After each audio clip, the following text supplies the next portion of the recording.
Mga master, okay lang bang? Huwag niyong skip ang mga ads sa aking mga video kung okay lang mga master. Salamat sa solid na suporta po. Yon, what's up mga masters? Nandito na naman tayo sa panibagong araw, panibagong kabanata na naman ang pagsasama-samahan natin ngayon, guys.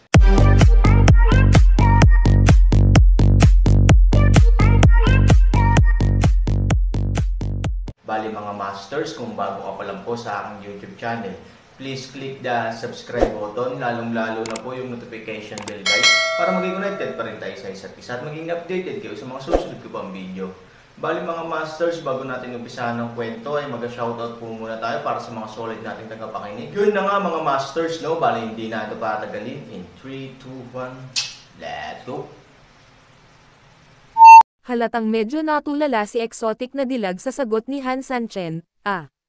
Master, ano sabi mo? Sabi mo pag inimbitahan ni Cao Tian yung mga Zhou family mabubugbog siya.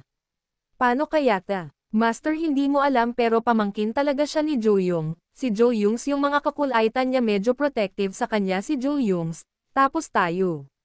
Sabi ni Han Sanchen, huwag kang mag-alala, babae, sinisigurado kung totoo ang sinasabi ko. Medyo nagdududa ang kakaibang kagandahan, nga pala, hindi ko pa naitatanong ang pangalan ng young master at ng babaeng ito. Panginoon ko, Sunayen, ito ang aking asawa. Nakangiting sabi ni Han Sanchen. Sunayen, at ang asawa mo, tila pagkatapos makumpirma na si Ivory ang asawa ni Han Sanchen, ang mukha ng kakaibang dilag ay napuno ng pagkabigo. Hindi nagulat si Ivory. Pareho silang babae, paanong hindi niya maintindihan ang iniisip ng kausap. Si Han Sanchen ay maganda, at siya ay itinuturing na isang gwapong lalaki sa lahi ng tao. Sa isang lugar kung saan ang lahi ng demonyo ay medyo ordinaryo ang hitsura, siya ay ganap na tuwid. Of course, you can deny his handsomeness based on his cultivation, but the thing is, this guy is very strong. Sa makatuwid, para sa karamihan ng mga kagandahan, ang Han Sanchen ay maaaring maging isang mahusay na pagpipilian sa kanilang mga mata mula sa lahat ng mga anggulo. Natural, matapos marinig na may asawa si Han Sanchen, medyo nadismaya siya. Gayunpaman, bago pa makapagsalita si Ivory, biglang nag-react ang kakaibang kagandahan. Sunayan, I heard that the young master who sell kung fu is named Sunayan, so, ikaw ba talaga ang young master na nagbebenta ng kung fu? Ngumiti si Ivory, pagdating ko rito, ipinaalala ko na kay Cao Tian na siya ay Sunayan, ngunit tila walang naniniwala. The exotic beauty couldn't help but smile bitterly. Sa amin, ang mga taong kayang magbenta ng god-level skills ay mga pambihirang eksperto. Bagamat alam namin na siya nga ay nasa isang sikat na tindahan, hindi namin akalain na makikilala namin siya kapag nagkataon. Noong nagkita kami, lalo pa si Cao Tian, ito talaga ang batang babae mismo, at maaaring hindi ako makapaniwala noong una. Sabi ni Han Sanchen, I'm just sell some skills, but I'm not going to become an extraordinary expert. Girl, you are too polite.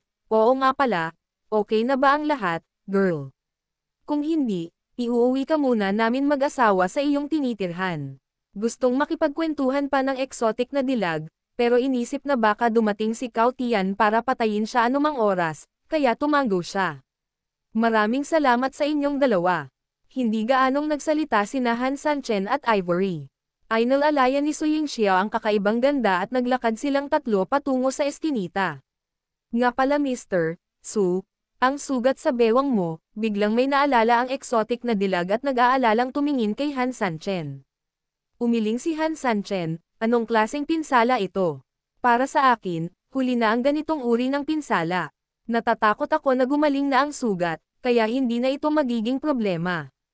Tumingin si Ivory sa paligid habang naglalakad, at biglang sumimangot, kakaiba, may maliwanag na ilaw sa lahat ng dako sa guest house na ito, ngunit medyo malayo ito, at ito ay itinuturing na isang blind spot. Tunay na madaling makatagpo ng panganib kapag naglalakad sa gabi at hindi makakuha ng napapanahong pagliligtas, kung isasaalang-alang ang kadakilaan ng isang sikat na tindahan, hindi mo dapat piliin na dumaan sa guest room sa lugar na ito. Ang hindi sinasadyang mga salita ni Ivory ay nagdulot ng kislap ng gulat sa mga mata ng kakaibang kagandahan. Ngunit mabilis na lumipas ang takot na ito. She smiled sheepishly and said, This is indeed not the main road leading to my guest room, it's all my fault. I lingered for a while during the celebration today, so I went back a little late. Dahil ilang araw na akong nanirahan dito, medyo pamilyar ako sa terrain dito, kaya alam ko ang shortcut. I originally thought I can go back to the house earlier and rest earlier, but I didn't expect na may makikilala akong ulterior motives dito. Lumakad si Han Sanchen sa harap, nang hindi lumilingon, at samabad, karamihan sa mga tao dito ay may kani-kanyang entourage, bakit hindi ko makita ang entourage ng babae? Isang kislap ng gulat ang muling sumilay sa mga mata ng kakaibang dilag, at mabilis itong nawala muli. Dali-dali niyang paliwanag, may kasama rin ang batang babae, ngunit sa pagkakataong ito ay kasama na rin niya ang ama ng batang babae. Kanina, kinuha sila ng ama at naunang umalis. Yun lang, hindi masyadong inisip ni Han Sanchen. Magsasalita pa lang sana si Ivory, biglang may narinig siyang yabag mula sa likuran niya. Tumigil lang si Ivory at tinawagan si Han Sanchen, mukhang hindi na kailangan ang pag-aalala ng babaeng ito. Napakabilis talagang dumating sa kanyang pintuan ang gulo. Lumingon si Han Sanchen at tumingin, sa di kalayuan, tumatakbo na si Cao Tian patungo sa gilid na ito kasama ang isang grupo ng mga tao. Fuck, sila na yan. Pinamunuan ni Cao Tian ang humigit kumulang 20 tao, pagkadating niya sa harap ni Han Sanchen at 3 iba pa, itinuro ni Cao Tian si Han Sanchen at nagmura ng marahas. Napatingin si Han Sanchen sa mga tao sa likod niya, bagaman lahat sila ay mukhang ordinaryo, sila ay talagang mga practitioner. Normal lang kung iisipin, ang mga katulong na maaaring pumasok sa sikat na tindahan ay dapat na mga personal na tagapag-alaga o bantay ng amo. Natural, ang mga kakayahan ng mga taong ito ay hindi pangkaraniwan. Tungkol sa 20 Panginoon, ang kayabangan ni Cao Tian ay biglang tila napakadaling mapatawad. Ngumiti si Han Sanchen, darating ka ba para maghiganti ka agad? Malamig na sumigaw si Cao Tian, damn it, I told you just now that you can't afford to offend me. Nang matapos siyang magsalita ay tumayo ang isang matandang pinuno ng 20 tao. Ikaw ba ang nanakit sa young master ko? Kalmado ang ekspresyon ng matanda. Hindi mo masabi kung galit ba siya o ano. Nasugatan. Tumindig ang kakaibang kagandahan. Sinagip siya ni Ivory at Han Sanchen mula sa gulo. Sa oras na ito, natural na hindi siya tatayo. I'm afraid you should ask first what your young master did, Bar. Fuck, what can I do? Don't I just want to marry you into my Cao family? Papakasalan mo ba ako sa pamilya ng Cao? Hindi naman siguro pinangarap ng exotic na dilag na si Cao Tian ay biglang magbibigay ng ganyang sagot. Bagamat naisip ko na siya ay magiging isang rogue at tumangging umamin sa kanyang utang, hindi ko akalain na siya ay magiging napakawalandiya at direktang magsasalita tungkol sa pagpapakasal sa kanyang tahanan. Siyempre naman diba, nauutot ka, galit na galit ang kakaibang dilag, sa oras na ito, wala siyang pakialam sa background ng kanyang pamilyang scholar, pabayaan ang kanyang imahe, at nagsimula na lang magreklamo. Wala na akong magawa, pasimpleng dinadala ng lalaking nasa harapan ko ang kawalang hiyaan niya. Siyempre, medyo exciting lang yung method. Anyway, yun ang iniisip ko sa puso ko, kung ayaw mong maniwala, ipapakita ko sa iyo yung puso ko, hindi lamang hindi nahiya si Cao Tian, kundi lalo pang naging walang hiya.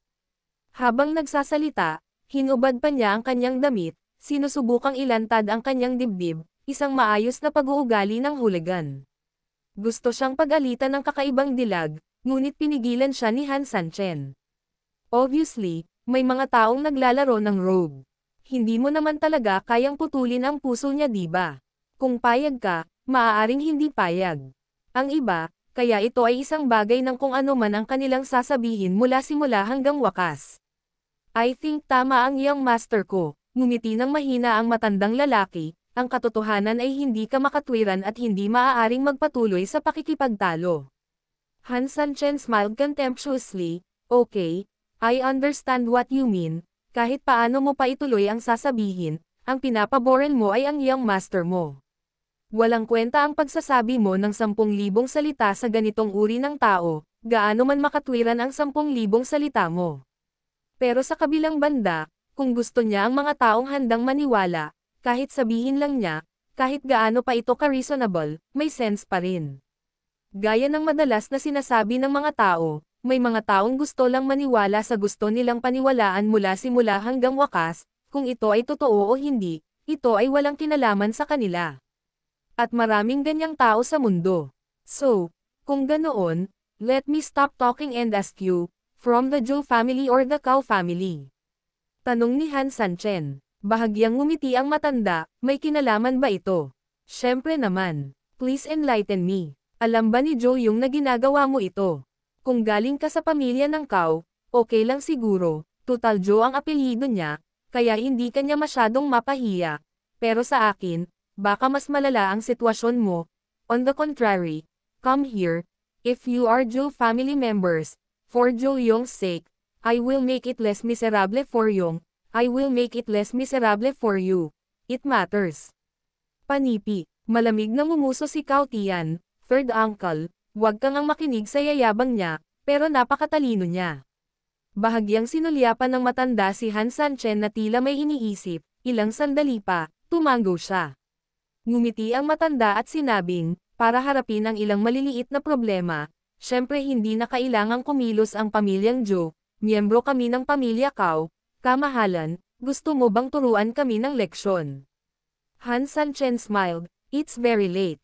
I want to go back and rest early, pwede naman kayong magsama. Pagkarinig nito, hindi napigilan ni Cao Tian na sumugod at binugbog si Han Sanchen. Ngunit ang matanda ay sinunggaban ng Cao Tian na lubhang mapagbantay, saka tumingin kay Han Sanchen at sinabi, Ginoo, nagbibiro ka ba?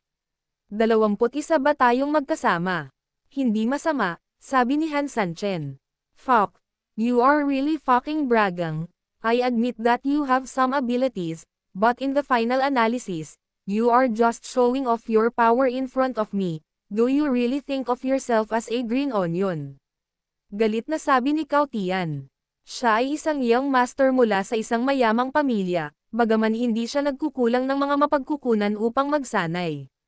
Pero kung tutuusin, anak siya ng tatay niya, hindi magaling mag-practice ang tatay niya kaya gaano ba kahusay ang talent niya. Higit pa rito, karamihan sa mga taong ito ay ipinanganak na may gininto ang mga susi, at hindi lahat sa kanila ay maaaring masipag at masipag na mga tao, kaya sa mga tuntunin ng paglilinang, sila ay talagang hindi namumukuntangi.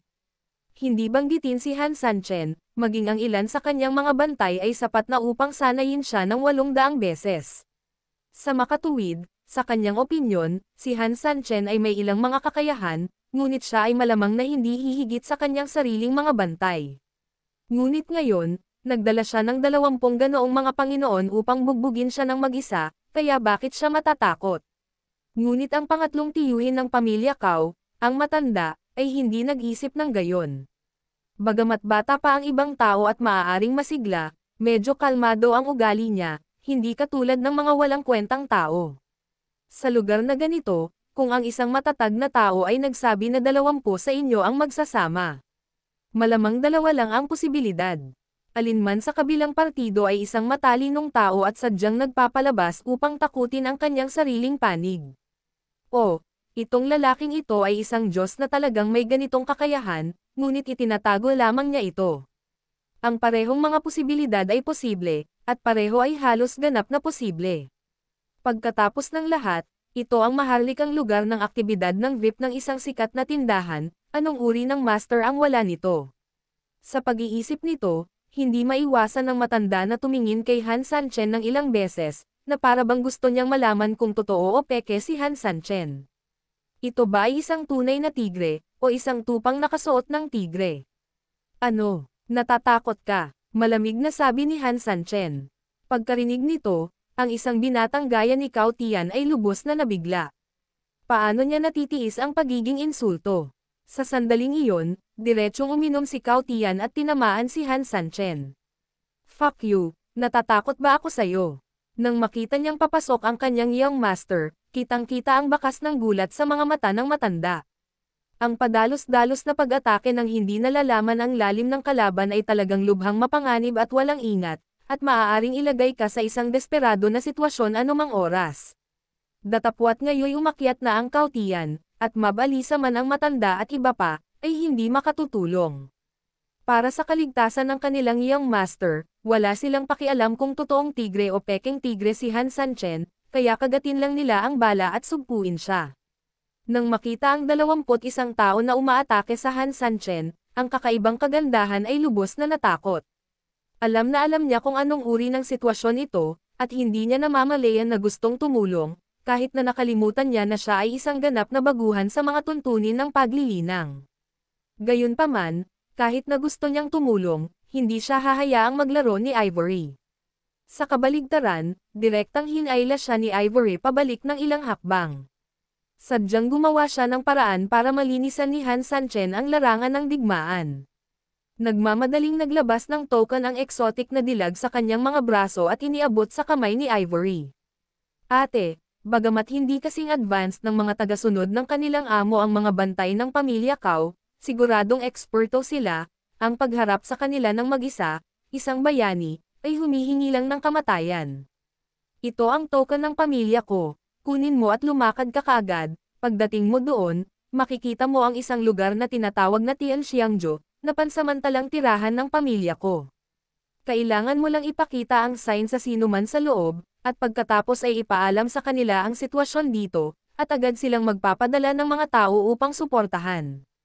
Sa katunayan, gusto niyang bumalik upang makahanap ng isang tao. Pagkatapos ng lahat, ito ay malinaw na ang pinaka-convenient para sa kanya upang bumalik ng mag-isa.